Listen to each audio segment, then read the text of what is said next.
Muita gente está ingressando na área de Tech Recruiter agora e tem dúvidas sobre o que perguntar para um candidato. Eu recebo algumas perguntas como, o que fazer com um candidato X? Ou o que perguntar para uma vaga de desenvolvimento, ou de qualidade, ou de UX UI. Mas essas coisas são muito específicas e cada vaga tem uma particularidade. Eu até falo um pouco melhor sobre isso no meu curso porque a gente consegue ter um tempo maior para entender os perfis, para estudar. Mas aqui eu queria te dar algumas dicas que servem para qualquer tipo de perfil, seja júnior, pleno, sênior, estagiário, e para qualquer cargo na área de tecnologia. Então são algumas perguntas que eu julgo que são essenciais para que a gente consiga sair da entrevista com algumas informações que vão nos ajudar a tomar uma melhor decisão nos nossos processos seletivos. E se você quer saber, fica comigo. Bora?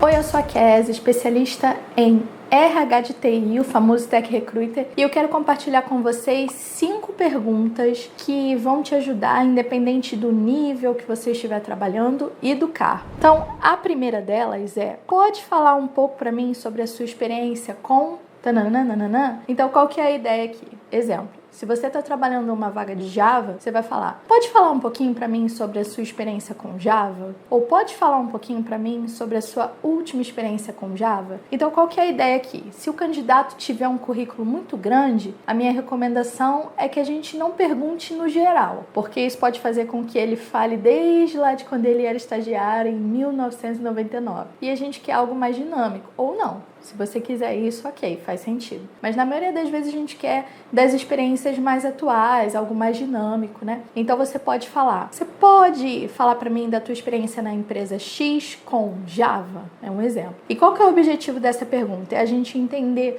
como ele sintetiza o conhecimento dele e o que ele julga importante para falar para você na hora da entrevista, beleza? A segunda é: o que está te motivando a avaliar outras oportunidades? Geralmente eu pergunto isso independente se a pessoa se candidatou para minha vaga ou se eu abordei através do hunting, né? E qual que é o objetivo dessa pergunta? É entender de fato, entender o que está fazendo com que a pessoa queira ouvir o que eu tenho para falar da vaga, ou o que fez com que ela tenha aceitado o convite para falar comigo. Às vezes eu até falo assim: olha, eu sei que fui eu que te abordei para a vaga, mas eu queria saber hoje o que te motivou a conversar comigo, ou o que está te motivando a buscar ou olhar para o mercado, já que você está trabalhando atualmente. Então isso também ajuda a entender se o colaborador está insatisfeito na empresa atual, se ele quer uma melhoria salarial. E na maioria das vezes eles falam mesmo: eu quero um salário maior, ou eu quero aprender coisas novas. Então, a partir dessa pergunta, você consegue absorver o que de fato ele gostaria que tivesse na sua vaga, que vai ser um diferencial para que ele venha. E aí você pode explorar isso da melhor forma possível para convencer o candidato de que a tua vaga é melhor do que a vaga que ele ocupa atualmente, beleza? A terceira pergunta é: o que você tem como expectativa para o futuro ou para os próximos passos? Então, eu gosto de fazer essa pergunta independente do nível também, porque ajuda a entender se a pessoa, por exemplo, tem interesse em ser um líder de equipe. Se for uma pessoa júnior, ajuda a entender se ela hoje está numa posição, mas ela gostaria de trabalhar em outra. Então isso é muito bacana pra gente entender o que a pessoa tem em mente pro futuro da carreira dela. É uma pergunta super simples, mas que costuma ajudar bastante a entender o que ela vislumbra aí pro futuro. A quarta pergunta é: você pode me passar a sua composição salarial atual? Só que, gente, uma coisa importante aqui, não é chegar e perguntar à toa. Um grande dilema e um grande problema que existe, acho que, de reclamação na nossa área é que a gente, na maioria das vezes, não fala o salário. Na maioria das vezes, a gente trabalha com pretensão salarial. Eu acho que a maioria dos tech recruiters trabalham assim. A não ser quem está numa empresa que tem um plano de cargos e salários muito bem estruturado, que está numa empresa em que é possível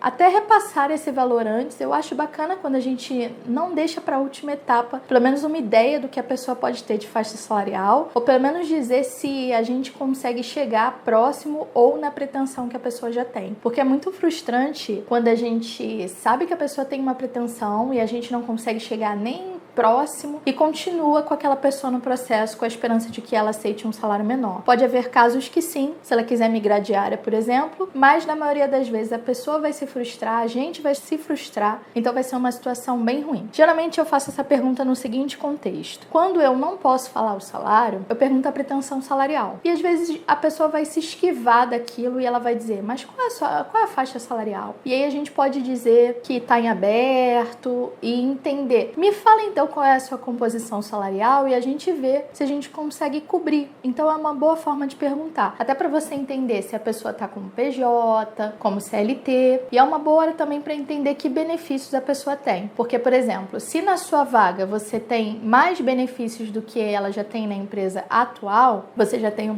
ponto positivo. Agora, se você tem menos benefícios, às vezes ela tem o plano de saúde aí para todos os dependentes e você não consegue oferecer isso, é um ponto a observar, inclusive na hora de fazer a proposta salarial. Então eu gosto de fazer essa pergunta para entender a realidade da pessoa e entender como o meu salário pode ser um diferencial para ela ou até os benefícios. Ou se ela estiver migrando de CLT para PJ também é muito relativo, inclusive para a gente tentar, em algumas vezes, quando for possível, barganhar um valor maior de salário para o nosso candidato ou para a nossa candidata.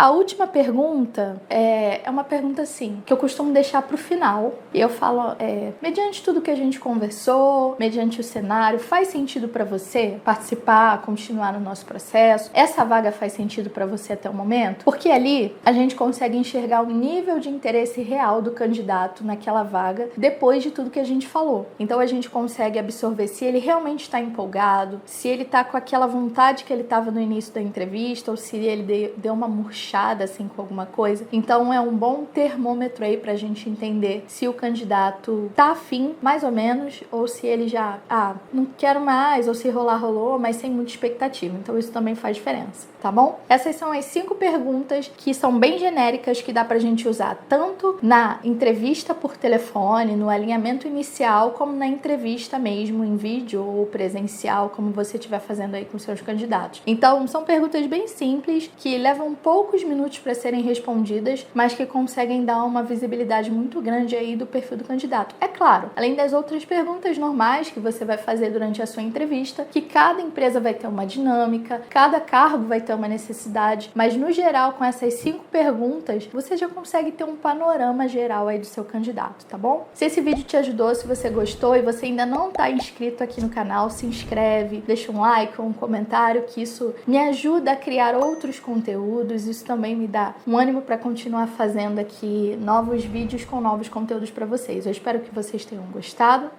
Um abraço e até a próxima!